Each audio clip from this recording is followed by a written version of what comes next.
right? Nobody says, well, I'm gonna go out and I'm gonna try to get in my car and try to drive home from work. Nobody says that. I'm gonna get in my car, I'm gonna drive home from work. Why? Because you made up a story about a future outcome that you desired and you threw no contingencies in with it. Well, what I'm gonna do is I'm gonna try to grow my business and I'm gonna try to sell more roofs and I'm gonna try to sell more solar and we're gonna try to grow our company. But we may not be able to do it because what if this happens and that happens and this happens, that happens? When you're growing your life and expanding your life, why do you put all that contingency language in there? It doesn't make any sense. You're talking yourself out of the very things you're telling yourself you desire.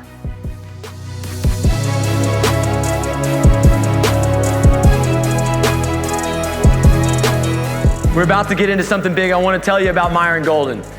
The first time I met him was 2018. I was in Orlando. I was at a conference just like this, and Myron Golden sold me a package that changed my life forever.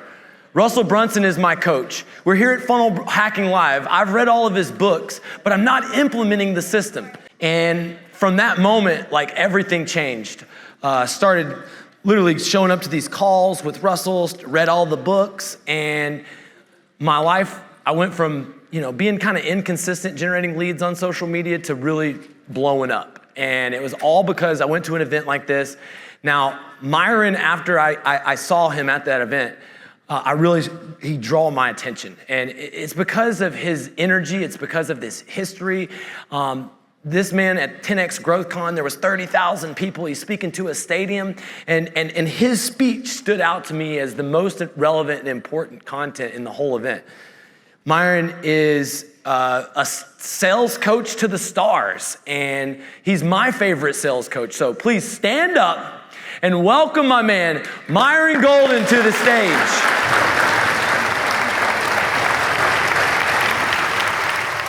Thank you. How many of you are ready to 12X or better your business? Let me hear you shout, I am. When I share with you the principles on how you can do that, how many of you are seriously, not curiously, gonna put it into action? Let me hear you say, I am. Excellent. Give yourselves a hand for being here. Make some noise. Make some noise.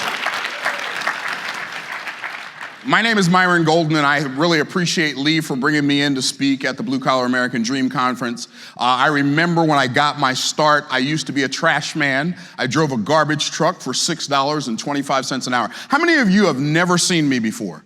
Never seen me before. That's amazing. I need to get out more. Okay. The good news is I haven't seen you before either. And I'm going to share with you some principles that have changed my life. Literally, now I have done myself, but more importantly, I've helped my clients make more money in a day than I used to make in an entire decade. And I'm going to share with you some principles that can help you take your blue collar business to the next level. So you're probably wondering, why does he walk like that? And when I was born in Tampa, right up the road, not too far from here, about 5 hours or so. I was born in a segregated hospital in Tampa, Florida in 1961. The conditions of that hospital were so poor that I contracted polio before I was a year old. So I've got a long brace on my left leg, so without it, I can't really walk very well. And you may be thinking, well, you don't walk that great with it, bro. But it is what it is. And polio is a neuromuscular disease that attacks the nerves in your spine that control certain parts of your body, and then those parts don't develop as fast as the rest of you. And for me, it was my left side, predominantly my left leg. And by the time I was 13 years old, how old? 13. Talk to me, everybody, how old? 13. By the time I was 13 years old, my left leg was 2 inches shorter than my right leg. How many of y'all know that when one leg's 2 inches shorter than the other leg, it makes it kind of challenging to walk, right? So not only when I was a child up to the age 13, not only did I have a metal brace on my leg, but I also had orthopedic shoes. And if you don't know what those look like, orthopedic shoes are kind of like granny boots from the Beverly Hillbillies. And on my left shoe, it had a 2-inch sole. So I had one shoe that was like a normal granny boot. The other one was like a granny boot with a Herman Munster sole. So I knew I was destined for showbiz from day one. But the doctors, when I was 13 years old, came to my parents and said, Mr. and Mrs. Golden, we've got an operation that can help your son. We can stretch his leg 2 inches.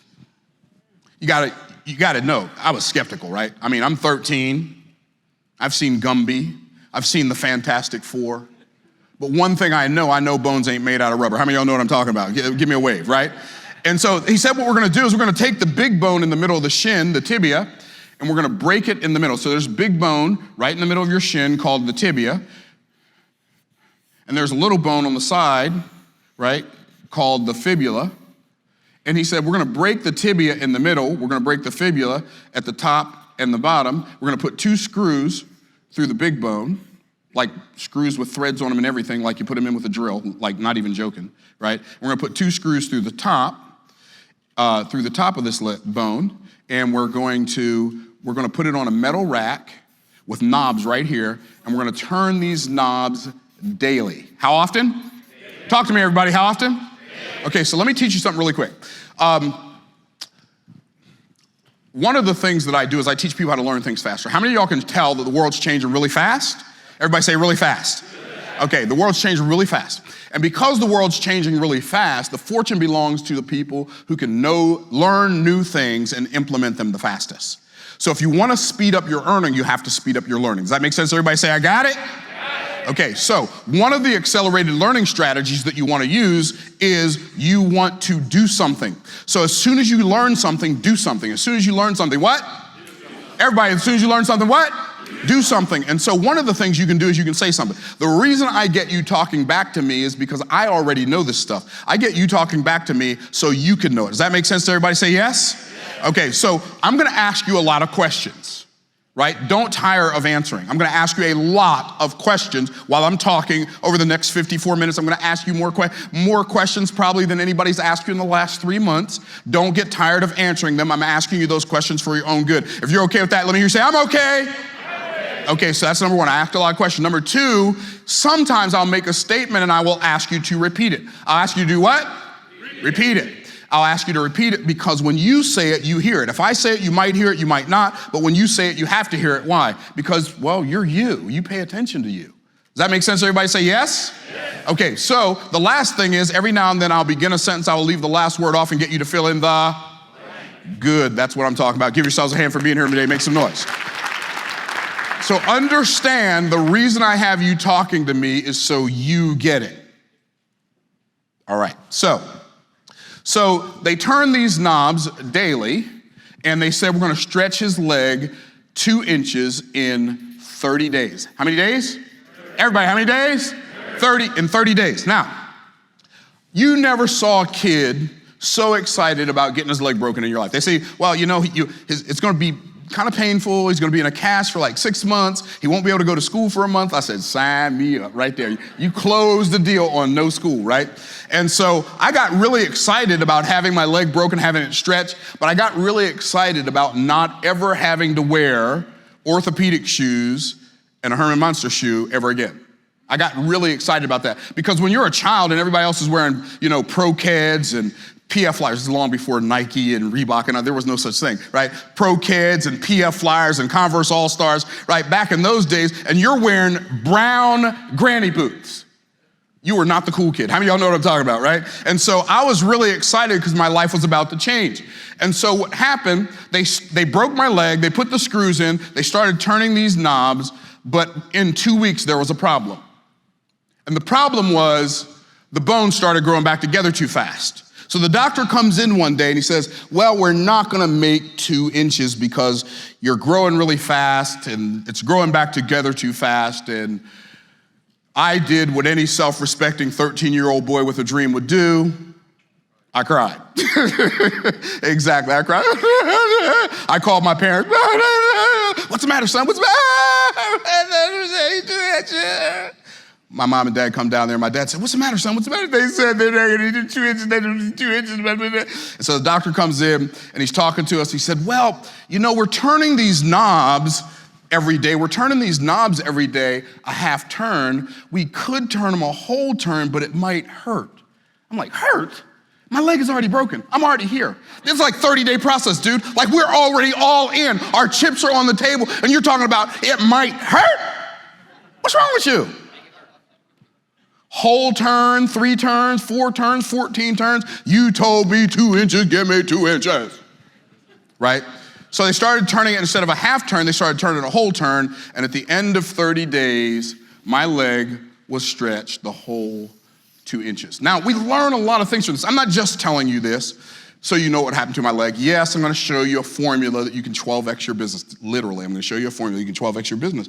But if I do that and I don't first show you how to do, show you what happened to my leg, the whole time I'm teaching you how to grow your business, you're gonna be sitting there the whole time thinking, I wonder what happened to his leg, right? So that's why I'm telling you this story, so you're not distracted by it. But the other reason I'm telling you the story is because this is not just about what happened to my leg, this is about what happens in your life. Whose life? Everybody tap yourself on the chest, say, my life.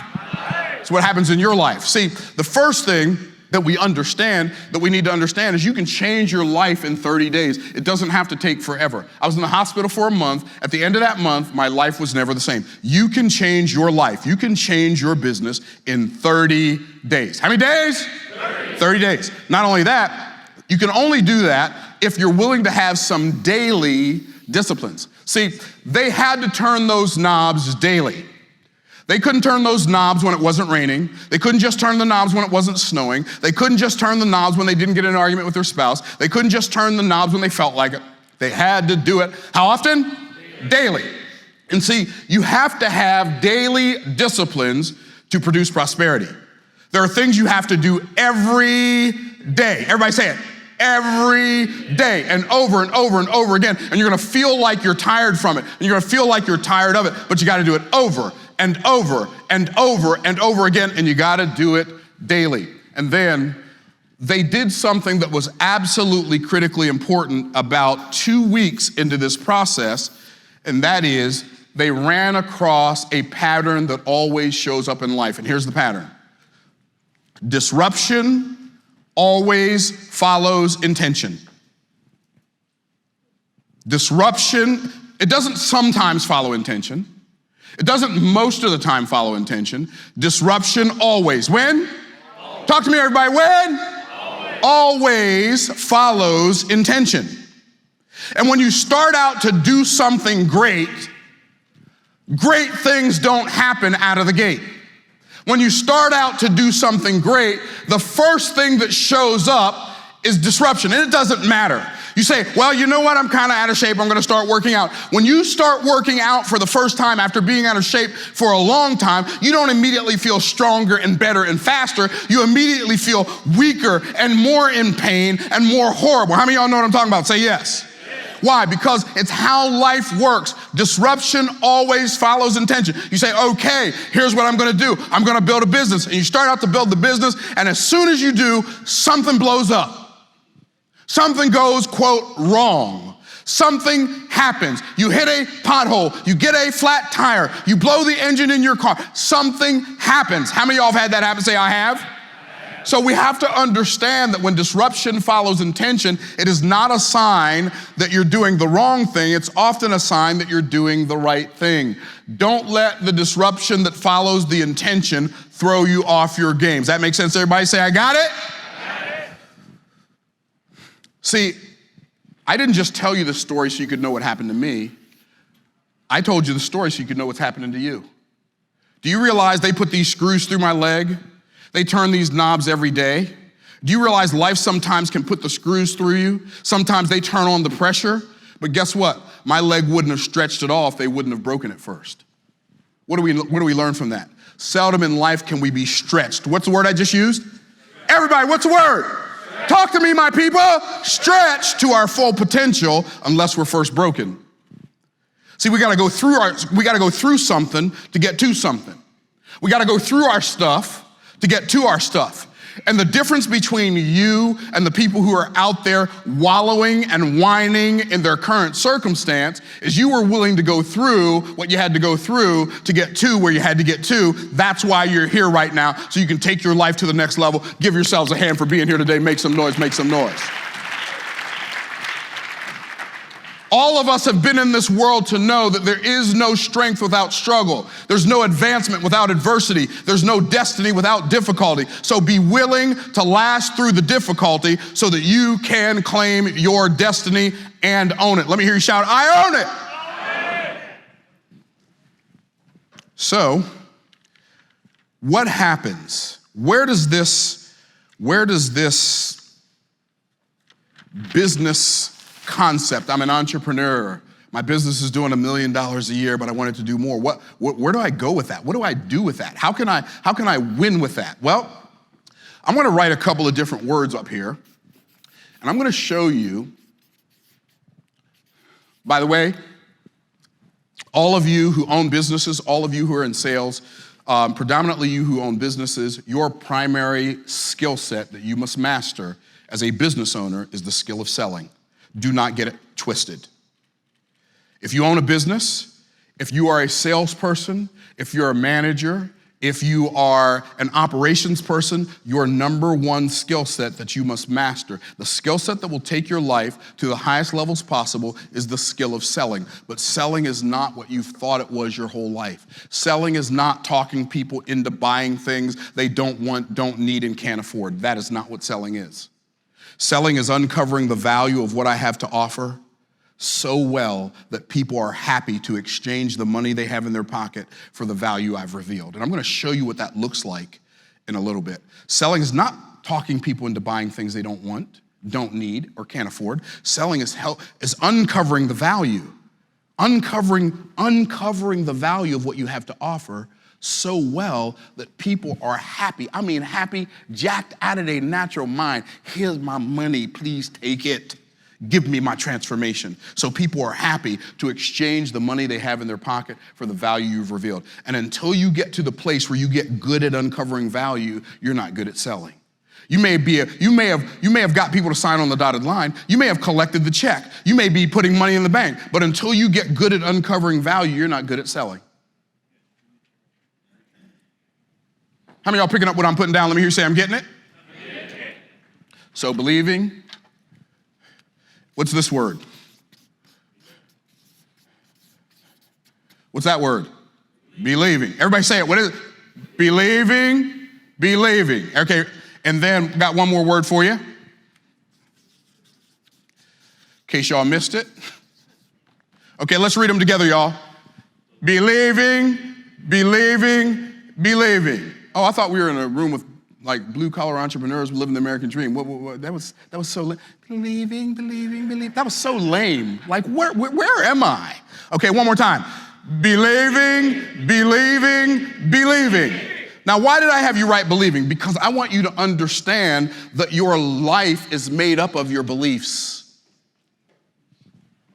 Your beliefs create your life. See, you will be living what you're believing, even though you be lying. What does that mean? That means anything I tell myself about a future outcome, I made it up. You will be living, and you write in the first person, I will be living what I'm believing, even though I be lying. And I know it's not good grammar, but it is a really good illustration. You say, what does that mean, Myron? It means anything I tell myself about a future outcome, I made it up. If I tell myself I'm gonna close this sale, I made that outcome up. If I tell myself they'll never buy from me, I made that up.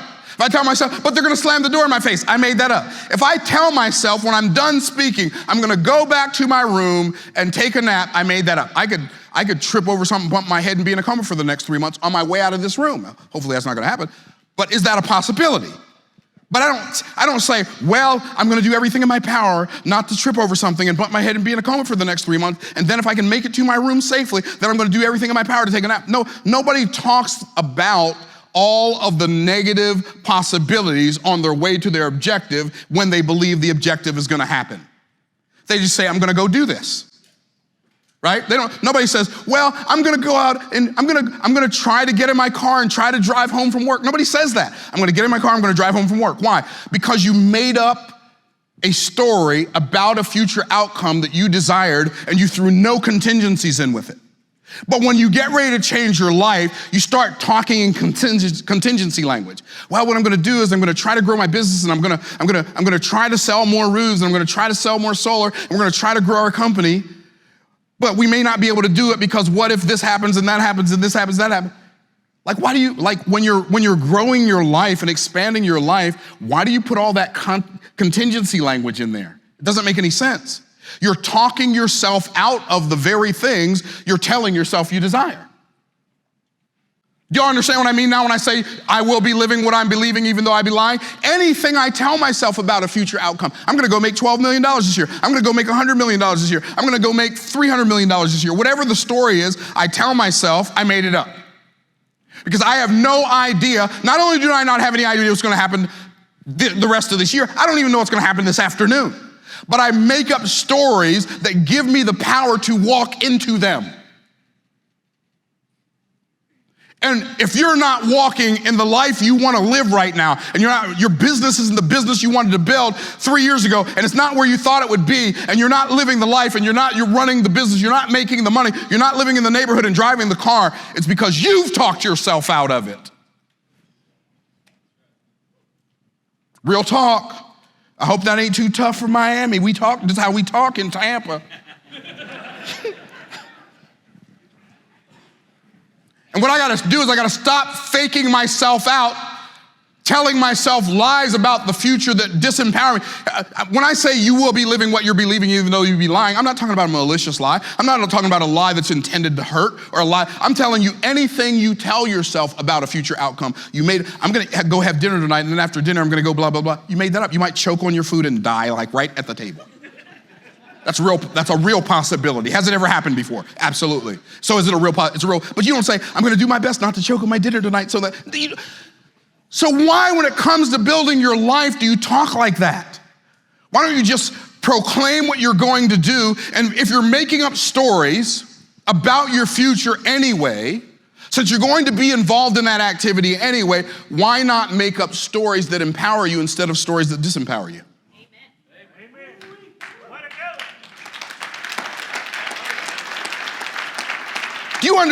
Thank you. Do you understand the difference between people who live an exceptional life and people who live an ordinary life are in the stories we tell ourselves? How's this guy who's ADD, ADHD, ABCDEFG, I got the whole alphabet, right? Colorblind, dyslexic, had polio as an infant, barely made it out of high school. How does that dude become one of the most sought after business coaches in the world? I just tell myself better stories than you. So you want to fix your life, fix your story. Stop asking yourself disempowering questions. But what if it doesn't work? That question made it not work. What if we don't make the sale? That question made you lose the sale. What if, stop. Instead of asking yourself, what if it doesn't work? Ask yourself this question: how awesome is it gonna be when this works?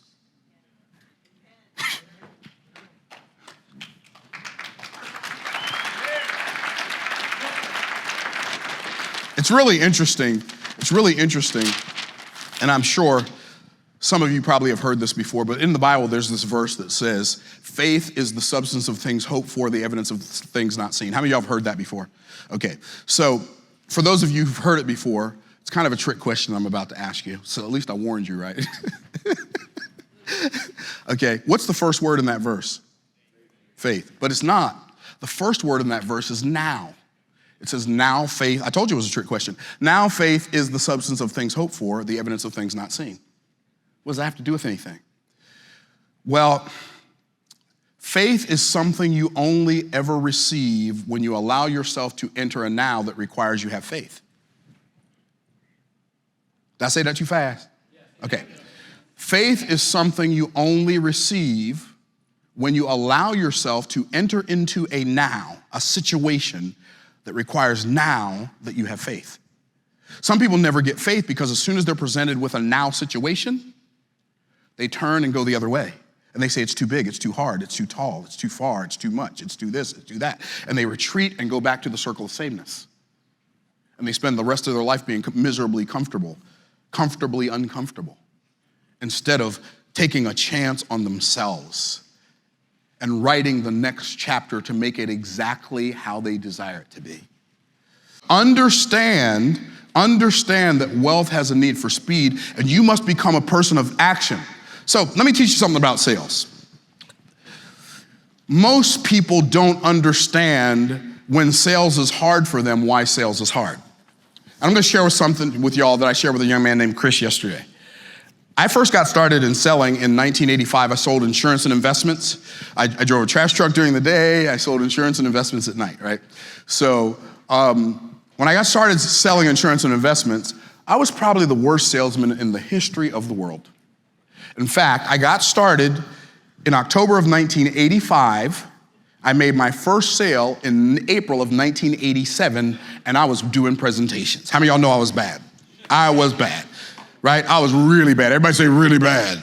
Okay, I was really bad, but I was okay with doing what it took to not stay bad. See, sometimes you have to be willing to be bad and stay in the activity long enough to get good. See, I lasted through the learning curve. The difference between me and the other people who were bad in 1985, who are still eking out a meager existence, is I was willing to keep doing what I was bad at until I was no longer bad at it. Are y'all picking up what I'm putting down? Let me hear you say I'm getting it. And so what happens is when you're selling something, one of the reasons people have a hard time selling is because they resist being sold to. Now, I know we've all heard the phrase, people love to buy, but they hate to be sold. Well, that's dumb as a box of rocks. It's like saying, people love to be wet, but they hate the water. It doesn't make any sense. People love to buy, but they hate to be sold. And somebody said it and it sounded cute and everybody started repeating it and now everybody thinks it's true. It's one of those truisms that aren't true. It can't be true. Is it okay if I tell you all the truth? Say, tell me the truth, Myron. Tell me the truth, Myron. Here's the truth. People love to buy and they love to be sold. That's the truth. But they hate to be convinced. And convincing is what you resort to when you failed to sell them. Did I say that too fast? People love to buy and they love to be sold, but they hate to be convinced. See, convincing someone is not sales. Sales is persuasion. Sales is what? Persuasion. Persuasion is the opposite of convincing. It's not the same thing. People think persuasion and convincing are synonyms. They're not synonyms, they're antonyms. Convincing is when I attempt to get you to do something I desire you to do for my reasons. Can I get a witness? But persuasion is when I help you make a decision you already desire to make for your own reasons. But see, so many people in sales don't even care enough about the person they're selling to find out what their reasons are. And you're trying to get them tuned into your reasons instead of getting yourself tuned into their reasons. You want to make more sales? Tune into their reasons. When you tune into their reasons and you allow your prospect to provide the content and you provide the context, your sales will go through the roof and people will buy from you whatever the max is that you have for them and they can afford, and then they will thank you in tears for giving them the opportunity. Real talk. And if that's not happening for you, it's because you have an agenda that has nothing to do with their agenda. See, I love a good salesperson. I love people come up to me and say, I'm not trying to sell you something. Well, why aren't you? I mean, I'm here, you're here. Why waste the opportunity, bro? Right? So I'm gonna keep it real. I love to pay people. One of the reasons you have a hard time selling is because you hate to pay people. Oh snap, I read somebody's mail. One of the reasons you have a hard time selling is because you hate to pay people. See, you love the money and use the people. I love the people and use the money. In fact, I even use the money to love the people. I remember when COVID first started happening, my wife and I would go out to these restaurants that were operating at 25% capacity. We'd ask for our favorite server. We'd order a $20 meal and give them a $100 tip. You know why? Because we use the money to love the people.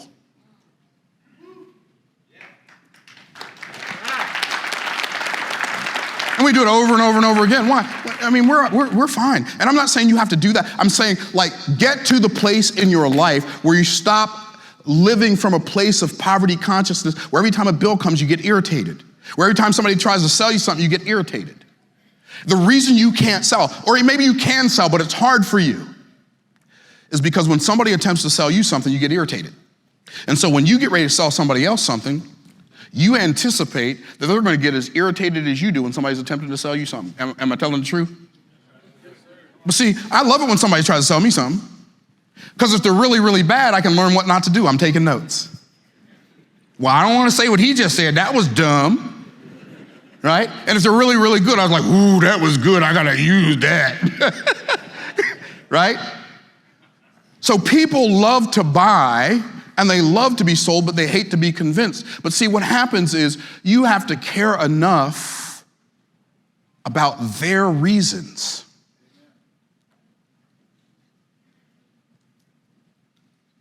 to only sell them something that you know would do them good. I'm gonna tell you a little secret.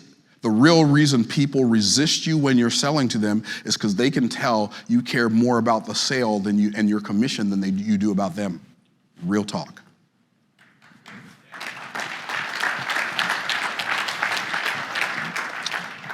Like, I don't have time to go into this whole thing right now today, but I'll go into it tomorrow. I'm gonna tell you something. One of the best things you will ever do, I'm gonna tell you, and then you can just let it marinate all night, and then we'll cook it tomorrow.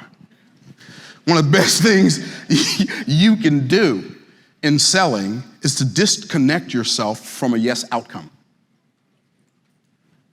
So yeah, when I'm selling, the difference between me and most people who sell are trying to get the person to buy. And I know this sounds weird, and I know it's gonna sound very paradoxical. I don't know what that word means, but I heard somebody use it in a sentence once. That's how they used it. I said, I cannot wait to use that word. No, I'm just kidding. I know what it means. Okay, so it's going to sound very paradoxical. When I am selling to somebody, I really don't care if they buy or not. Buy it or don't buy it. Because I'm only going to sell you something that's going to do you good. And it's always going to do you more good than it's going to do me. So if you don't buy it, you lose. So I'm not trying to get you to buy something so I can make some money. See, here's what's going to happen. I'm gonna make some money whether you buy something from me or not. I'm keeping it real.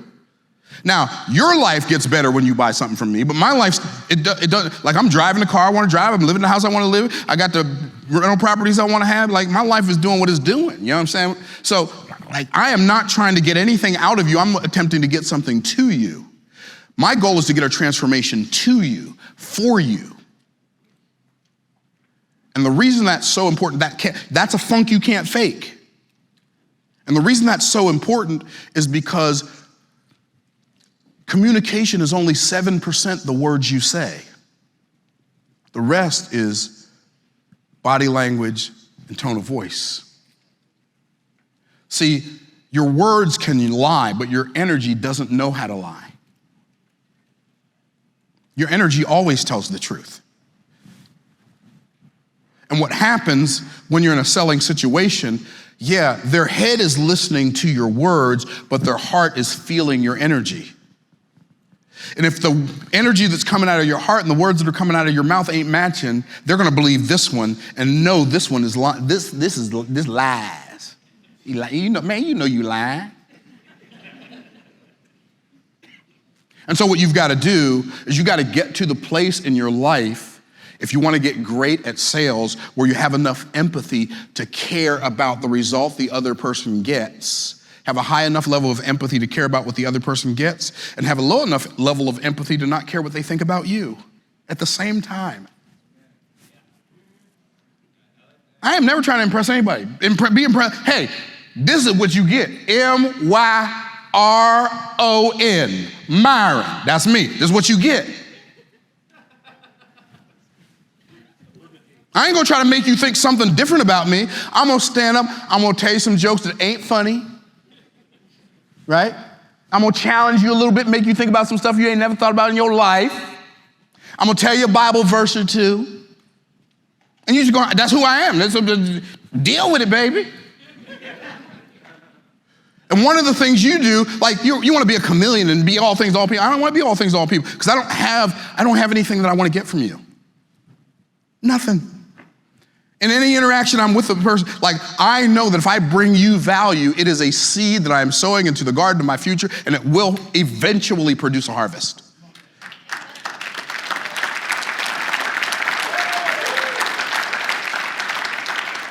Every word is a seed, every deed is a seed, every dollar is a seed. I'm sowing it into the garden of my future. The harvest that I'm reaping today is based on the seeds I've sown in the past, and the harvest I'll reap tomorrow will be based on the seeds I sow today. I only want to sow good seeds.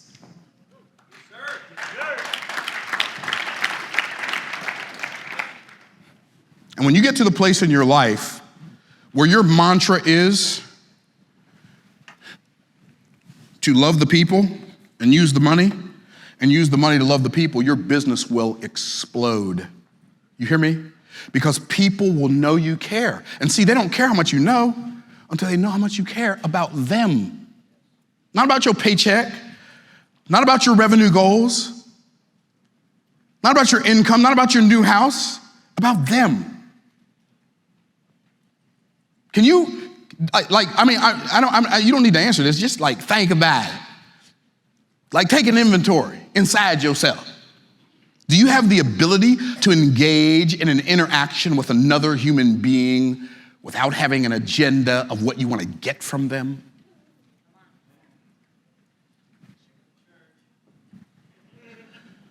Because when you can live your life like that, it's on.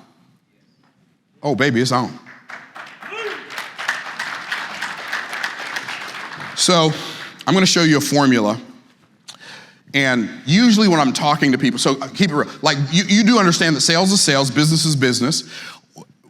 Whether you sell a roof or solar, or if you're an author and you sell books, or you're a coach and you sell coaching, or you're a consultant and you sell consulting, or you're a hotel and you sell meeting spaces, or you're an insurance agent and you sell insurance, or you sell supplements, regardless, you understand that a sale is a sale, and it's about uncovering the value of your thing. And it's not what's valuable to you about your thing, it's what's valuable to them about your thing. And see, here's the reality. Like I can, people say, Myron, what's your elevator pitch? I don't have one. You say, what do you mean you don't have an elevator pitch? If I meet somebody on an elevator, I am so much more concerned with helping them have a good day and adding to the quality of their day than I am trying to do some business with somebody I met on an elevator. What would you say if somebody came up to you and said, hey, my name's Myron, will you marry me? Like, what's that? Can we have real relationships with people without it having to do with me making some money off of you? Now, by the way, there's nothing wrong with making money. I ain't that dude. I like to get paid. Don't get it twisted. I love to get paid, and the more I get paid, the more I like it. Now y'all know who you're dealing with, right?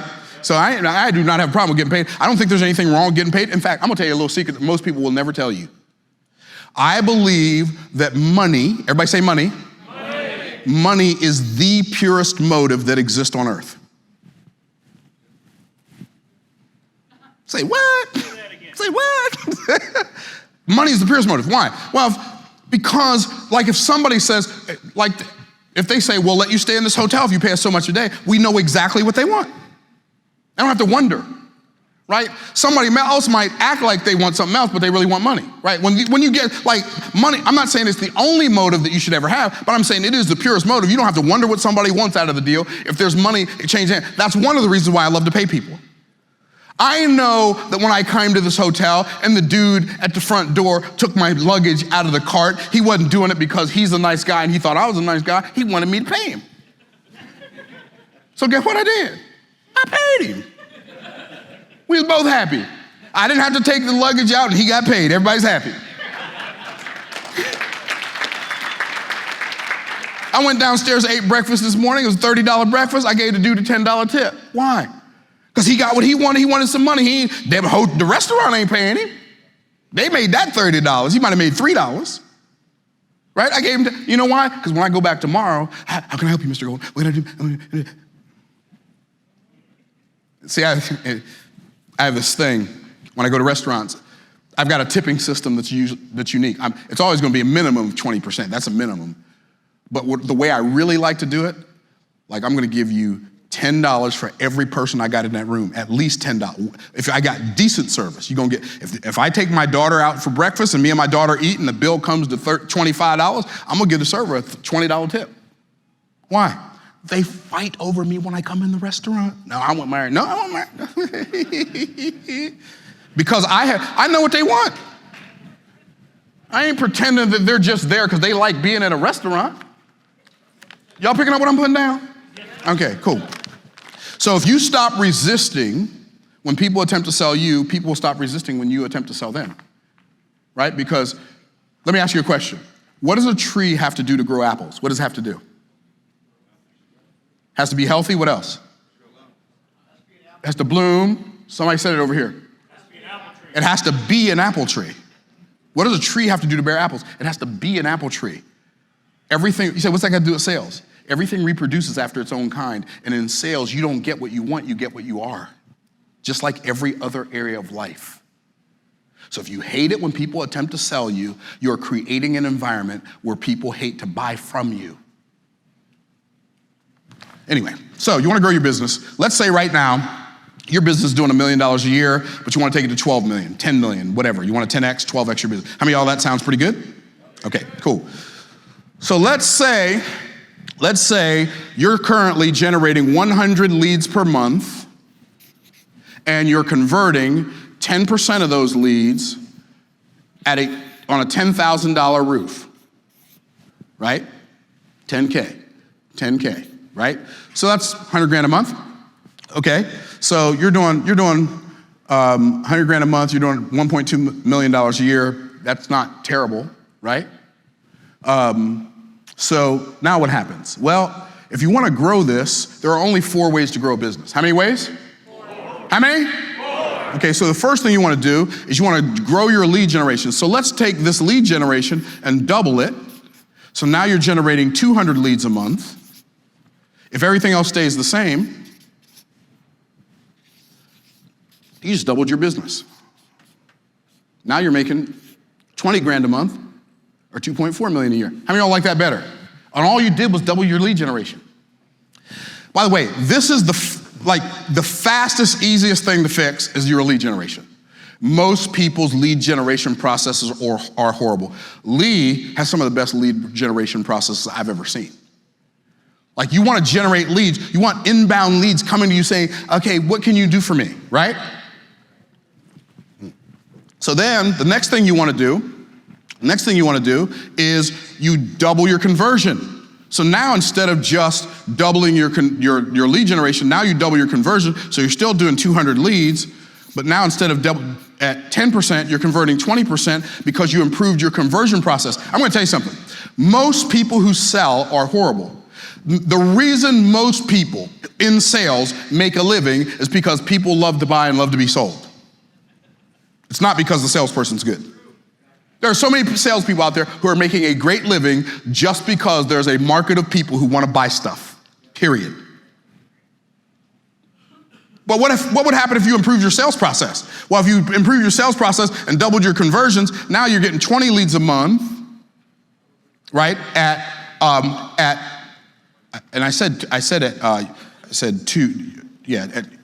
20K, okay, that's right. So now you're getting 20 leads a month, but you're converting at 20%. So now you're making 40, you're making 40 sales. So now you're making 400K, and I did that wrong. So now you're making 400K, right? A month. This is 200K a month, right? So 10 sales if you're doing 10 sales 20 sales times 20, that's 40 sales at 400K, that's 400,000 a month, right? So now, let's add one more component. Let's add industrial. Let's add commercial. So you throw in like a commercial product, and let's say you're closing these 40 sales a month. Let's say you can get 4 people, you can get 4, you get, 20 people, 20%, that's 40 sales. So you get these 40 sales, you times 10% of these people, times 10%. Now you're making 4 sales at 100K, so that adds another 400K. Now you're at 800,000 a month. So you got 400K here from the commercial and then 400K here, you're doing 800K a month. You only need to add one more component. What's that? Add a continuity program. Now I don't know, I am not in the roofing business. I'm not pretending to be in the roofing business.